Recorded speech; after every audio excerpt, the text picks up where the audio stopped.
শ্রেণীর ছাত্রছাত্রী, আমি দীপান্বিতা ম্যাডাম। আমার ইউটিউব চ্যানেল দীপাস টিচিংয়ে তোমাদের সবাইকে স্বাগত।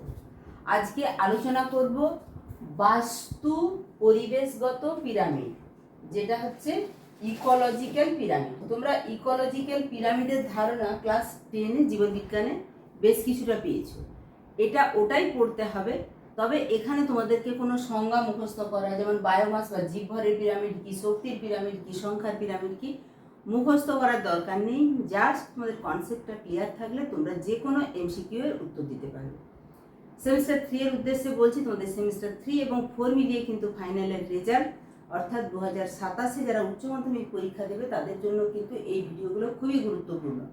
শুধু আজকের ভিডিও নয়, তোমরা প্লেলিস্টে গেলে পুরানো ক্লাসগুলো দেখতে পাবে, যেখানে ভূসংস্থান এবং তারপরের যে চ্যাপ্টারটি ভূমিরূপ গঠনকারী প্রক্রিয়া, তারপরের চ্যাপ্টারটা জলবায়ু, তারপরের চ্যাপ্টারটা বায়ুমণ্ডল, সমস্ত কনসেপ্ট ক্লিয়ারের ক্লাস যেমন আছে, এমসিকিউ আছে, এমসিকিউ পাওয়ার পয়েন্টে আছে। এখন কনসেপ্ট ক্লিয়ারের ক্লাস লাস্টের চ্যাপ্টার প্রাকৃতিক ভূগোলের শেষ চ্যাপ্টার জীবমণ্ডল, এখান থেকেও বেশ কয়েকটি ক্লাস করে দেওয়া আছে। আজকে বাস্তু পরিবেশগত পিরামিড। তোমরা যদি তোমাদের কোনো পোর্শনে গিয়ে মনে হচ্ছে কোনো অসুবিধা, তাহলে নিচে নম্বর দেওয়া আছে, এই নম্বরে তোমরা কন্ট্যাক্ট করতে পারো। তবে অবশ্যই ফোন করবে, তোমরা জানাতে পারো তোমাদের অসুবিধার কথা। তাছাড়া তো তোমাদের ইনবক্স খোলাই রয়েছে, সেখানে তোমরা কমেন্ট করে জানাবে। এখানে পিরামিড বলতে ধারণাটা কি না, এইরকম ভাবে উপরের দিকটা উঁচু হবে, নিচের পোর্শনটা এইরকম ত্রিভুজাকৃতি, যার শঙ্কুর দিকটা উপরের দিকে থাকবে, এটা হচ্ছে পিরামিড। তো বাস্তু পরিবেশগত পিরামিড কি না, বাস্তুতন্ত্রে যদি আমরা দেখি, একদম উৎপাদক, প্রথম সারির খাদক, দ্বিতীয় সারির খাদক, তৃতীয় সারির খাদক, ক্রমশ যদি আমি পরপর রাখি, তার সংখ্যা যেমন কমতে থাকে, জীবভরের পরিমাণ কমতে থাকে, শক্তির পরিমাণটাও কমতে থাকে।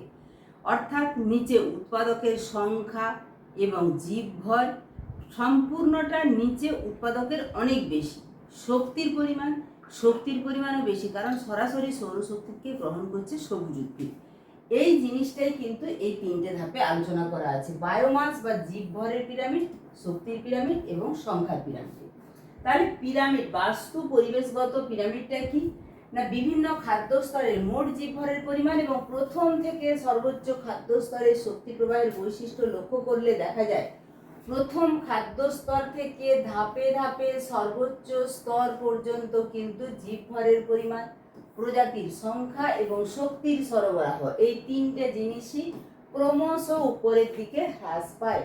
পিরামিড যেমন ভূমি থেকে উপরের দিকে ক্রমশ সংকীর্ণ হয়, সেই রকম বিভিন্ন খাদ্য স্তরের শক্তির প্রবাহও ধীরে ধীরে হ্রাস পেতে থাকে। এটাই হচ্ছে বাস্তু পরিবেশগত পিরামিড।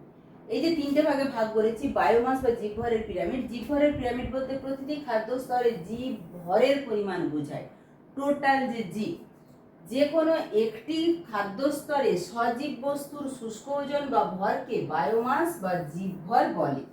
তাহলে সজীব বস্তুর যে শুষ্ক ওজন বা ভর, সেটাই বায়োমাস। সেটা প্রথম খাদ্য স্তর থেকে পরবর্তী স্তরগুলিতে ক্রমশ হ্রাস পায় বা কমতে থাকে বলে তা দেখতে অনেকটা পিরামিডের মতো হয়। এরূপ পিরামিডের ভূমি বিস্তৃত এবং শীর্ষভাগ এরকম ভাবে সংকীর্ণ হতে থাকে। এরপরে শক্তির ক্ষেত্রেও তাই, বিভিন্ন খাদ্য স্তরে শক্তি সরবরাহের পরিমাণ ক্রমান্বয়ে হ্রাস পায়।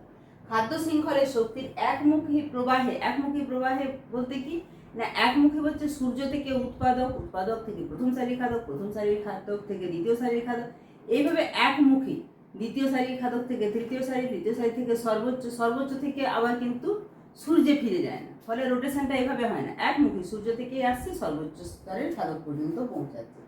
এখানে এই শক্তির পরিমাণ সেটাও কিন্তু ক্রমশ হ্রাস পায়। খাদ্য শৃঙ্খলে শক্তির একমুখী প্রবাহে প্রথম খাদক থেকে সর্বোচ্চ খাদকের শক্তির এইরকম যে হ্রাস, সেটা দেখতে অনেকটা পিরামিডের মতো হয় বলে একে শক্তির পিরামিড বলে। এরপরে আছে সংখ্যার পিরামিড। আমি তোমাদেরকে আগেই বললাম, যেমন জীবভরের পরিমাণ কমতে থাকে, এখানে জীবভরের পরিমাণ কমেছে দেখালাম, শক্তির পরিমাণ কমেছে দেখালাম। এবারে সংখ্যাগত দিক থেকেও উৎপাদকের সংখ্যা অনেক বেশি, প্রথম সারির খাদক, তারপরে দ্বিতীয় সারির খাদক, তারপরে তৃতীয়, সর্বোচ্চ শ্রেণীর খাদকে গিয়ে সংখ্যা একেবারে হ্রাস পায়। তাহলে সংখ্যার পিরামিডটা কি দেখে নিই। বিভিন্ন খাদ্য স্তরে জীব ভরে শক্তির পরিমাণ ক্রমান্বয়ে হ্রাস পায় বলে জীবের সংখ্যাটাও কিন্তু ক্রমশ হ্রাস পায়। উৎপাদক থেকে সর্বোচ্চ পর্যায়ে খাদক পর্যন্ত যে ক্রমান্বয়ে জীবের সংখ্যার হ্রাস তাকে সংখ্যার পিরামিড বলা হয়। এইবারে তোমাদের কিছু উদাহরণ দিচ্ছি, যে উদাহরণগুলো তোমাদের এমসিকিউর জন্য কাজে লাগবে। একটি ধরো তৃণভূমির বাস্তুতন্ত্র রয়েছে, এরপরে আমরা তৃণভূমির বাস্তুতন্ত্র পড়ব, অরণ্যের বাস্তুতন্ত্র পড়ব, পুকুরের বাস্তুতন্ত্র পড়ব। বাস্তুতন্ত্রের উৎপাদক তৃণ প্রজাতির তুলনায় প্রাথমিক খাদক তথা তৃণভোজী প্রাণীর সংখ্যা, মানে ঘাসের তুলনায় ঘাস ফড়িং, হরিণ এগুলোর সংখ্যা অনেকটা কম।